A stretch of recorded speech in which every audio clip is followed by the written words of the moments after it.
I'm Jason Hager, and this is Marketing Notes for Entrepreneurs from Grayleaf Media, where impact-driven leaders use trust, clarity, and strategy to turn good work into sustainable growth. This is the fourth episode in our series on how a wrong ICP cascades through your entire marketing system. Last time, we talked about how a wrong ICP breaks your content strategy. Today, how it breaks your positioning. Here's a question worth sitting with. When your actual customers land on your website, do they immediately think, "This is exactly what I need"? Or do they have to work to figure out what you do? Picture a founder landing on their own homepage as if seeing it for the first time. The headline reads clearly, "Services are listed." It all makes sense. But there's a half-second delay before they can answer what it's actually for. Most founders assume if someone doesn't understand their positioning, they're not the right customer. They're not smart enough. They're not ready. They're not the ICP. But what if confusion isn't a filter? What if it's a signal? What if your actual customers, the people already buying from you, getting value from you, referring others to you, land on your website and don't recognize themselves? What if your positioning is written so precisely for a theoretical customer that the people actually funding your business have to squint to see themselves in it? That's not a customer problem. That's a positioning problem, and it's almost always caused by the same thing: a wrong ICP. This is episode 12, How a Wrong ICP Breaks Your Positioning. Let's talk about being positioned for a customer who isn't buying, while the ones who are can't figure out why you're for them. What positioning actually is. Before we get into how it breaks, let's be clear about what positioning actually is, because it's one of the most misunderstood concepts in marketing. Positioning is not your tagline. It's not your mission statement. It's not your elevator pitch. Positioning is the answer to one question in your customer's mind. Is this for me? That's it. All the complexity of brand strategy, messaging architecture, value propositions, everything hangs on that one question. When someone encounters your brand for the first time, they're not analyzing. They're recognizing. They think, do I recognize my problem? Do I see myself as the person they serve? Does this feel like it was built for someone like me? If the answer is yes, they lean in. If the answer is no or I'm not sure, they move on.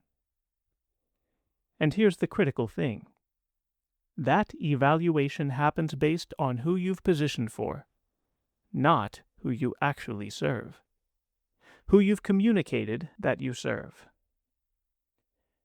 When your ICP is wrong, you've communicated that you serve someone who isn't buying, which means the people who are buying encounter your positioning and don't see themselves. They move on. And the people you've positioned for encounter your positioning, recognize themselves, and then don't buy because the product or service doesn't actually serve them well. You've built a door for the wrong house. You haven't positioned for who you serve. You've positioned for who you described.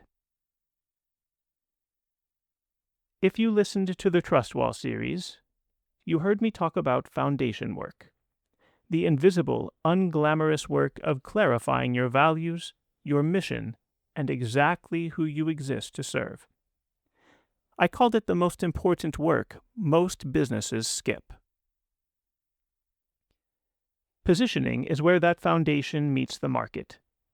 It's the first visible expression of everything you've built underneath. When the foundation is right, when you've done the real work of understanding who you actually serve, positioning can be direct, specific, and instantly recognizable to the right people.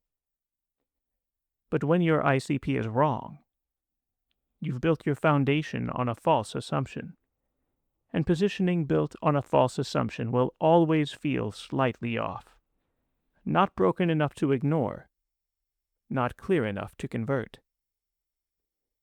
Your actual customers squint at it. They kind of see themselves, but they have to work to get there. And working to understand your positioning is the last thing a potential customer should have to do. The 3 ways it breaks. When your ICP is wrong, positioning breaks in 3 specific ways. First, you're describing the wrong problem. Segway launched in 2001 with a positioning built entirely around one premise. Cities would be more transformed by personal electric transportation. Their positioning spoke to urban commuters who wanted to replace short car and walking trips with something faster, cleaner, more efficient. They built for one reality. The market responded with another. Cities didn't restructure around the Segway. The infrastructure, the culture, the practical reality of urban commuting didn't match the positioning at all. Urban commuters didn't buy. Who actually bought? Mall security, tourism companies, warehouse operators, police departments. These buyers weren't described anywhere in Segway's positioning. They had to look past it to find a use for the product. Some did, but Segway never repositioned around them because the market wasn't the vision. Their positioning kept describing a problem: urban commuting, while the problem their actual customers had, efficient short-range movement in controlled environments, went completely unaddressed in how they showed up to market. Your positioning does the same thing when your ICP is wrong. You describe a problem your theoretical customer has. Your actual customers read it and think, that's not quite my situation. They might still buy, but they have to work harder to see themselves in what you offer, and many won't bother. Second, you're using the wrong vocabulary. BlackBerry built their positioning around enterprise IT departments. Their language was security, compliance, mobile device management, enterprise integration. That language was perfect for their ICP, corporate technology decision makers in large organizations. But when smartphones changed the game, the actual purchase decision shifted. Individual employees started choosing their own devices. The new decision maker wasn't the IT department. It was the employee. And employees didn't speak the language of enterprise security and compliance. They spoke in terms of apps, ease of use, design, and how it fit into their personal lives. The decision moved. Their language didn't. BlackBerry's positioning kept speaking to IT departments, while the people actually making the decision had changed completely. Their language became invisible to the new buyer. They kept speaking to authority after authority had already shifted. This is vocabulary misalignment. Your actual customers read your positioning and recognize the category. But the specific language doesn't resonate. It feels like it was written for someone slightly different than them. And slightly different is enough to make them hesitate or leave. Third, you're differentiating on the wrong things. In 2011, JCPenney brought in a new CEO who redesigned the entire brand around a new theoretical ICP. Sophisticated shoppers who were tired of manufactured sales and fake discounts. People who wanted honest, everyday low prices and would appreciate a retailer who respected their intelligence. The new differentiation was clarity and honesty in pricing. No more coupons. No more, was $80, now $40. Just real prices, all the time. Sounds like smart marketing. Sounds like it would resonate. Except JCPenney's actual customers weren't sophisticated shoppers who found coupons insulting. They were deal hunters. People who got genuine satisfaction from using a coupon and feeling like they'd won something. The ritual of finding a sale, applying a discount, walking out having paid less than the listed price. That was the point. Removing coupons didn't feel more honest to them. It felt like the store stopped rewarding them, like they'd lost something. Revenue dropped 25% in a single year. The CEO was gone in 17 months. JCPenney differentiated on something their theoretical ICP valued. Their actual customers valued the opposite. Your positioning makes the same mistake when you lead with attributes that matter to the customer you want, while the customer who's actually buying needs to hear something completely different. How to diagnose it. Here's how to tell if your positioning is broken by a wrong ICP. Diagnostic 1, the recognition test. Show your homepage or your core positioning statement to 5 of your best actual customers. Ask them one question.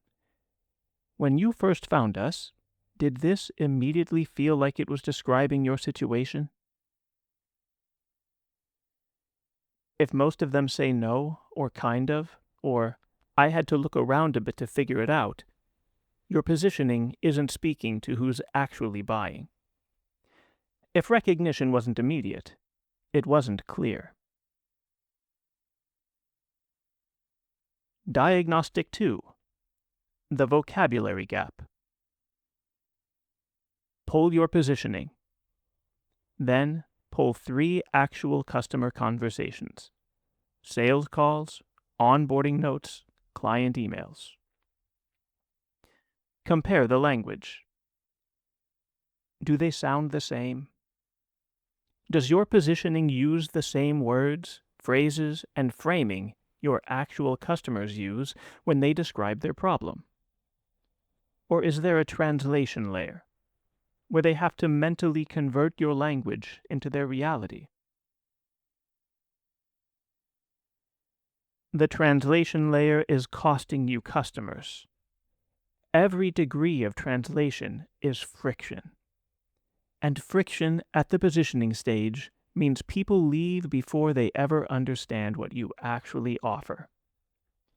If those don't match, your positioning isn't doing the work.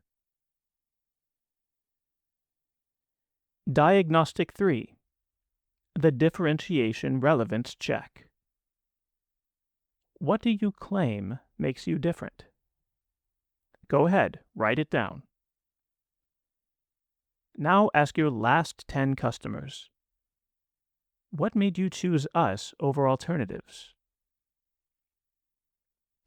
Do their answers match your stated differentiation? Or do they cite completely different reasons? If customers are choosing you for reasons that don't appear in your positioning, two things are true. Your positioning isn't driving decisions, and you're leaving conversion on the table by not leading with what actually matters to them. Diagnostic 4. The "Is this for me?" test. Have someone outside your business, ideally someone who matches your actual customer profile, read your positioning cold. No context. Ask them, "Who do you think this is for?" If their answer doesn't match your actual customer base, your positioning is communicating the wrong ICP to everyone who encounters it. How to fix it. Step 1. Rewrite your positioning around your actual customer's problem. Not the problem you assumed they had, the problem they describe in their own words. Go back to customer conversations. Find the moment where they explain why they came looking for a solution. Pay attention to their explanation. Reflect it back in their words at their level of awareness. That sentence is your positioning. Segway never did this for their actual buyers. They stayed committed to the urban commuter vision, even as warehouse managers and tour operators found creative ways to use the product. If they had listened to who was actually buying and why, the positioning conversation would have been completely different. Step 2. Adopt your actual customer's vocabulary. The words in your positioning need to be words your actual customers already use. Not words you think sound right. Not industry terminology that makes you sound sophisticated. The actual language of the people buying. This feels uncomfortable.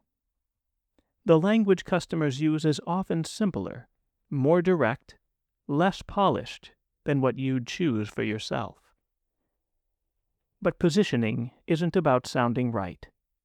It's about being understood, instantly, without effort. It's about being recognized. If your customers say, "I can't figure out where my leads are going," and your positioning says, "full funnel revenue attribution," you're speaking two different languages. One of them has to change, and it's not the customer's. Step 3. Lead with what actually drives decisions.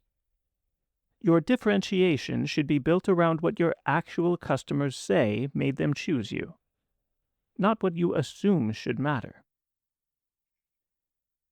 This requires asking directly, "What was the deciding factor for you?" The answers will often surprise you. Speed of response? A specific feature you considered minor? The way someone on your team communicated? The format of your deliverable? What drives decisions is rarely what you lead with.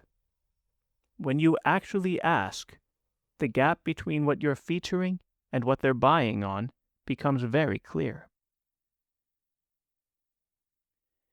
JCPenney assumed sophisticated shoppers wanted pricing honesty.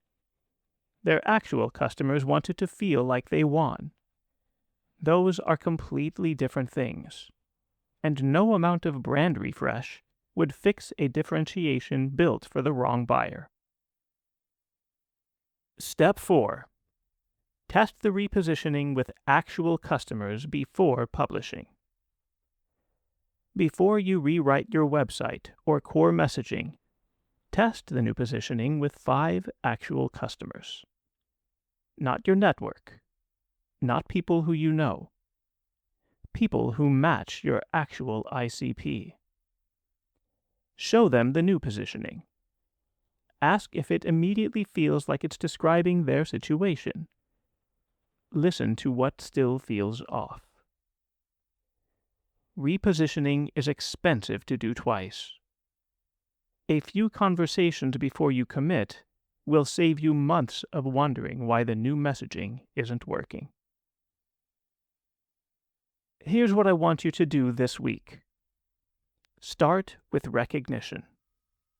Ask your best customers, when you first landed on our website, did it immediately feel like we were describing your situation? Their answer will tell you more about your positioning than any brand strategy exercise. If they had to work to see themselves, you've already lost them. Because positioning isn't what you say about yourself, it's what your actual customers understand about you the first time they encounter you.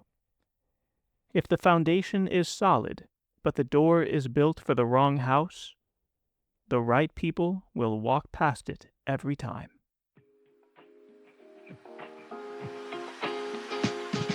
I'm Jason Hager, and this is Marketing Notes for Entrepreneurs from Grayleaf Media, for leaders who believe profit and purpose don't have to be at odds.